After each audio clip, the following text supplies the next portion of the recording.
Good morning, friends. Today we're going to be talking about the tools that we have in Adobe Photoshop at our disposal for removals, retouching here. We're going to start by talking about the spot healing brush tool, move into the remove tool, the healing brush tool, and the patch tool. We're going to talk about how those are different from one another and what they're best used for.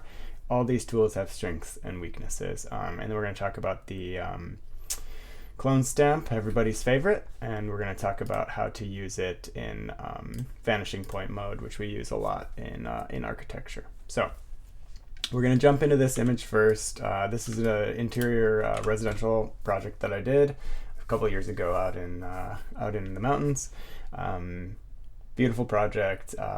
We're just going to do a couple small removals here, and we can talk about the tools. So I'm gonna turn my camera off here so that you all can really see what's going on over on the side. So I'm gonna do that here quickly.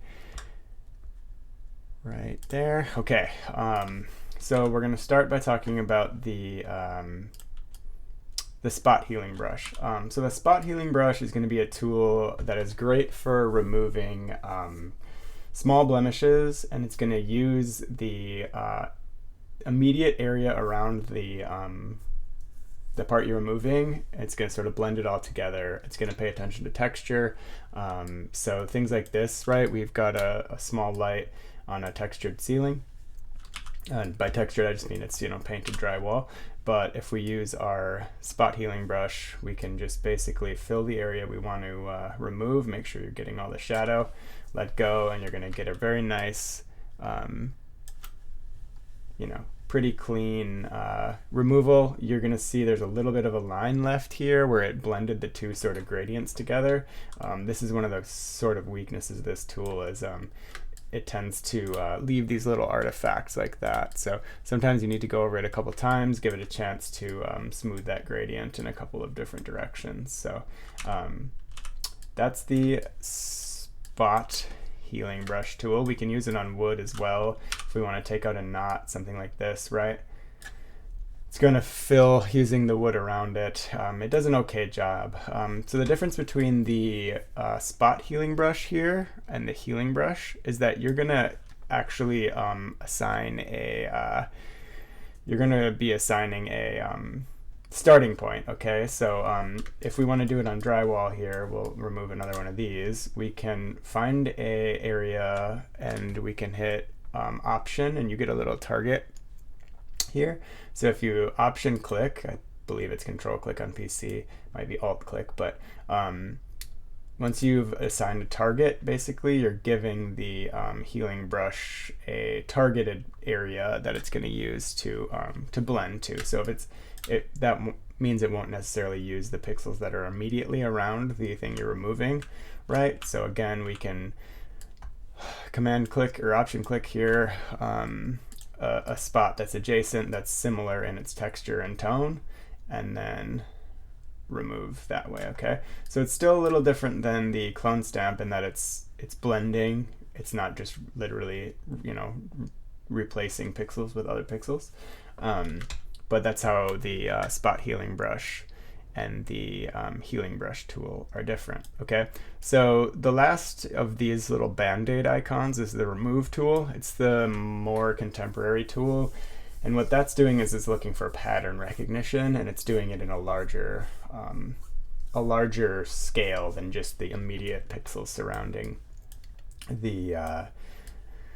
the thing you're removing, okay? So when we do the remove tool on one of these, it's going to look at basically the whole ceiling, and it's going to do a very good job of gradient filling, okay? So it's not just gonna blend the two gradients from the above and below. It's going to actually look at the entire surrounding area and make sure it doesn't leave any of these artifacts behind. So it's a much better tool. Just in general, it does have some weaknesses, but it's a very good tool. So here, let's look at it versus the spot healing brush versus the remove tool on this one. So if we use the remove tool on the last of our little downlights here, okay, it doesn't really know what to do with the wood, right? It's given us this little bulge here. It hasn't done a bad job, like at least it's given us a edge on that wood. But if we're gonna undo that and go ahead and switch to the remove tool, I'm gonna tell you right now that the remove tool is gonna look at that, entire piece of wood, and it's probably gonna do a better job of, blending it. Yeah, so there it's followed the edge of the wood. It's even taken this little knot pattern that is happening here, and it's kind of blended that down so it looks like the knot was cut at an angle. It does a good job of hitting edges. The remove tool does tend to have problems with things like mortar, like between bricks. It has problems blending multiple patterns that are within one selection.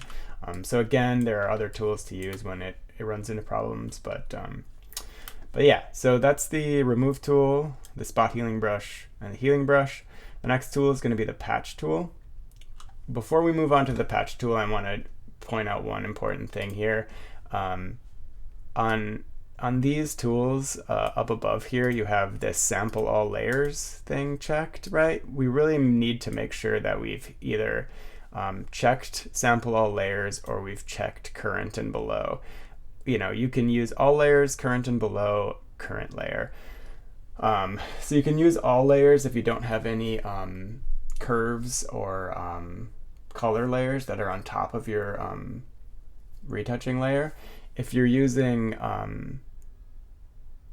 current and below, you should be working on your retouching layer, and the tool will be sampling from your transparent layer and from the pixel laden layer that's below it. So if some tool is not working for you, like it's just producing transparent pixels, this is the first place to look here, is to make sure that you have either sample all layers checked or that you're working on current and below.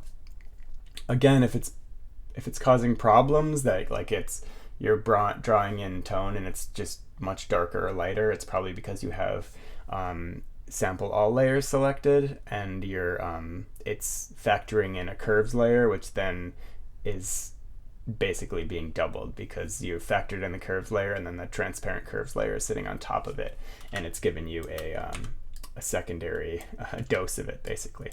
So it looks like I had a little piece of dust on my lens here. This would be pretty easy to take the clone stamp to, right? We could just select one of these intersections here, line it up perfectly, and literally brush the exact layer over it. But we're going to try it a different way for you, just for the sake of example, which is going to be we're going to use the patch tool for it. So the patch tool does not work on transparent layers. Okay, so if you're using the patch tool, like if I try to patch this out, right, I can, so since I'm selecting the source, right, I'm going to patch the source. So if I draw myself a selection, I drag it off here, you can see wherever I drag it,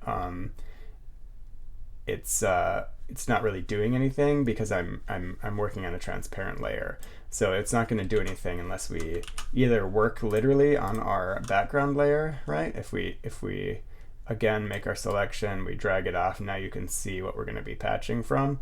We can line up two grout lines here and drop it. But a better way to do that, since we want to work in a way that's reversible essentially. One moment, I need to take a phone call.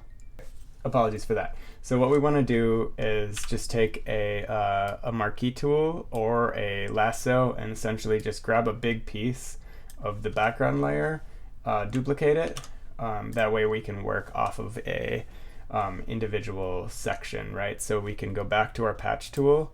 We can circle the part we want to get rid of again, and then we can go and find those two grout lines, make sure they line up perfectly, and drop it on. That way now we have a small and a small layer that's not adding a ton of file size here, and it's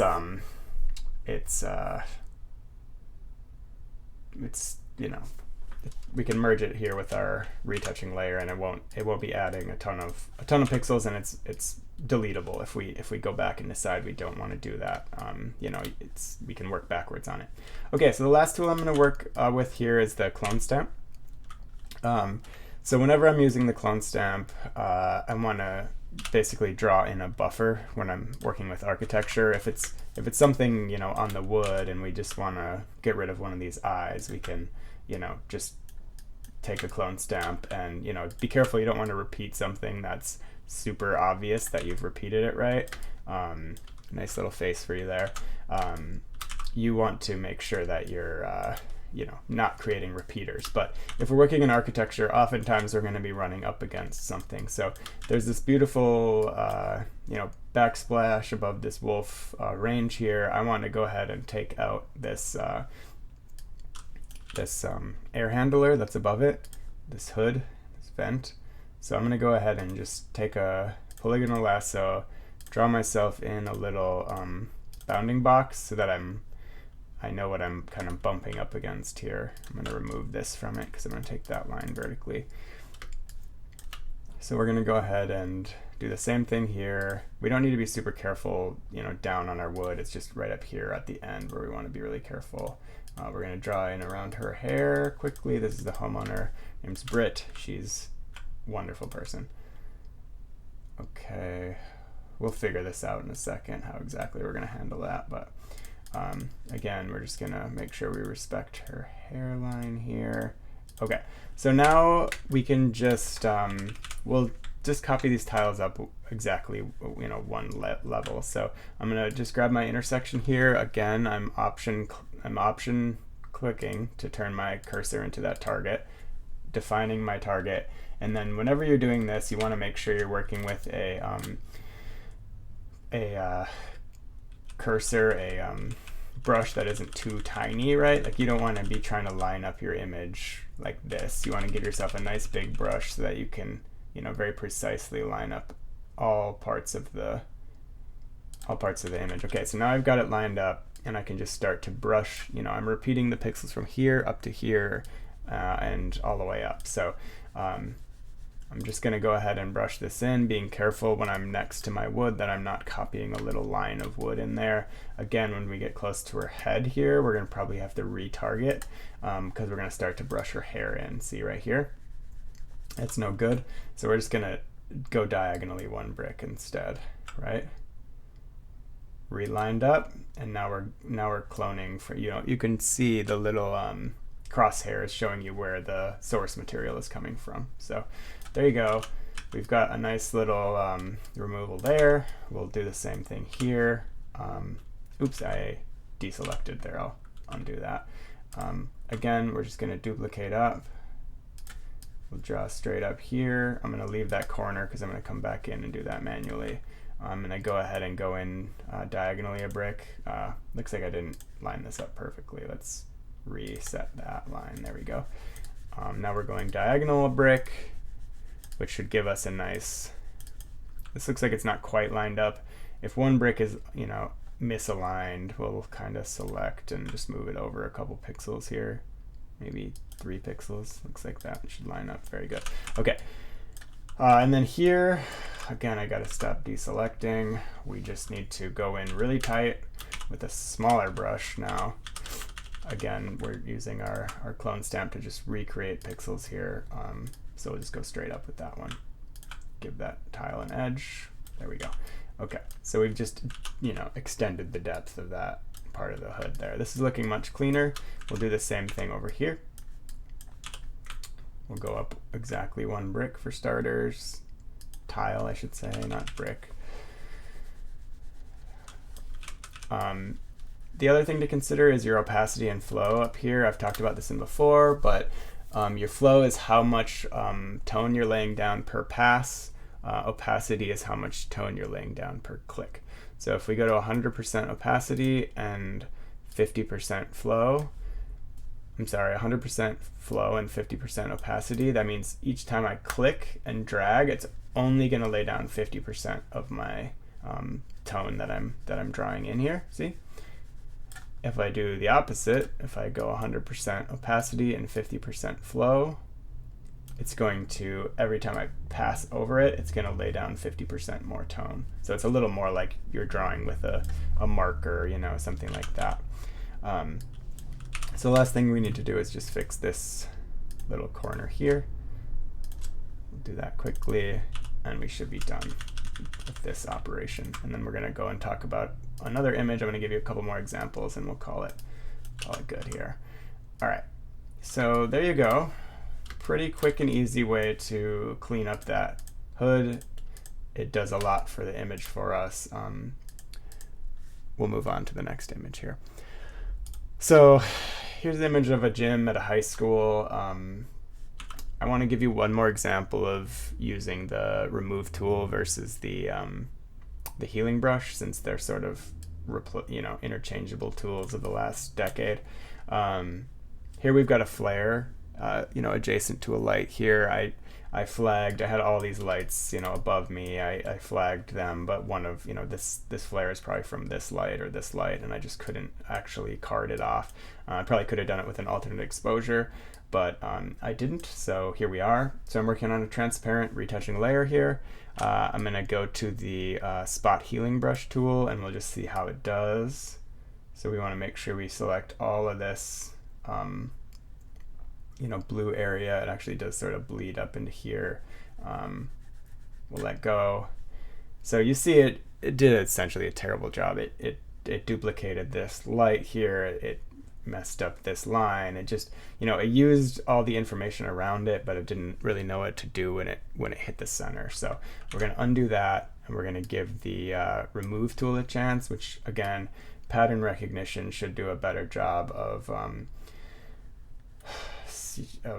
healing what was around it. So yeah, I mean, I don't even need to touch that, really, right? Like in the context of the image, that's essentially perfect. It looks like this part is just a sliver blue. We might go back in with a clone stamp and just brush some of that blue out, right? Like that. So good though. It's a much better tool for almost every purpose. So that's a pretty good example there. All right, so we're still on our transparent retouch layer here. And we want to, let's say we want to remove this speaker. We won't remove this whole conduit here, just for the purposes of the video. We'll remove this, this speaker. So what I'm going to do is teach you how to use this tool under Filter, Vanishing Point.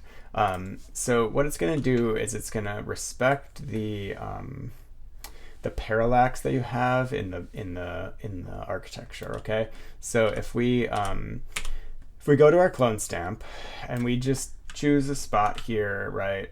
We'll choose this spot and we'll apply it to here. You can already see that our grout lines are starting to drop, and you can see how misaligned the bricks become. See down here how they're just, this line is, receding from right to left quickly, and this line is approaching level. So, when you're working in architecture, you oftentimes have these perspectives that are diminishing, or these this parallax, right? So we're just gonna undo all that, get back to the beginning here, and we're going to go Filter, Vanishing Point. Okay, so Vanishing Point is going to give us a it's going to bring up another Vanishing Point window, which has some tools within it. So we're just going to zoom in, and we're going to navigate over to our the speaker in question, which is this one. Okay, and then we're gonna do a very precise job of drawing in our parallax. Okay, so I'm going to take a point that's sort of dead center on my grout line and dead center on my vertical line right there. Okay, I'm going to drag it over, making sure that I'm right down the middle of these pixels in the grout. Okay, so we'll call it there. Now we're going to go straight vertical quite a ways so that we get a good parallax here, about there, and then we're going to put our last point here, and making sure that descending blue line is right on our grout. Okay, so now we've given the computer a parallelogram, a trapezoid that we can retouch using that as our vanishing point. So right over here, we can either hit S to get to clone stamp, or we can just click on the stamp. We can command click a source point here, okay? And then it's gonna give you a funny little like a long brush to use. That's just sort of how this tool works, so it's fine. We'll put it at maybe, I don't know, 0 hardness, I guess, and we'll leave the opacity at we'll bring it down to 50%, just because I like to do things with multiple brush strokes. Okay, so now that we've got a point, option clicked here, we're gonna go down here and choose the same brick, line those lines up, okay, and then we're just gonna start. Opacity, it doesn't have flow, so forget that. I'm just gonna work out 100% opacity because I hate opacity. I'm not a fan. So you can see now we have bricks that are falling right into place, right? Sometimes as you know, these are things that were put in place by a human being, so they're not exactly a perfect grid. Sometimes you sometimes have to, you can see right down here, I'm starting to get off misaligned, so just realign yourself. Option click a new point, and just head down here and just try to get it lined up very precisely again, and there you go. So pretty quickly there we were able to I'm gonna just hit OK on that. So that's gonna basically it's just gonna apply to our transparent retouch layer after we're done. Okay, now we can go ahead and cut in our edge here, and then go back in with whatever method I just showed you. I'm just going to take a quick clone stamp and clean this up a little bit, but you can see here we've quickly replaced all those bricks, and the parallax is stayed just perfect on them, right? We don't have to worry now about that those lines getting all out of character for the brick. So so that's the disadvantage. Sometimes the pattern recognition recognizes patterns that aren't there, right? Like for some reason our remove tool just started thinking we should just put some brick in the middle of this wall when I was moving that conduit. Here's this place that I didn't do a perfect job. The other thing to consider is when we use that tool, we're using 100% opacity, and we're doing it within a bounding box. So sometimes at the edge of the bounding box, we need to clean it back up. So you might go back in here and just erase a little bit of that, or clone stamp over with a really tiny brush where this edge got a little funny looking, right? Being careful not to make repeaters like I just did there.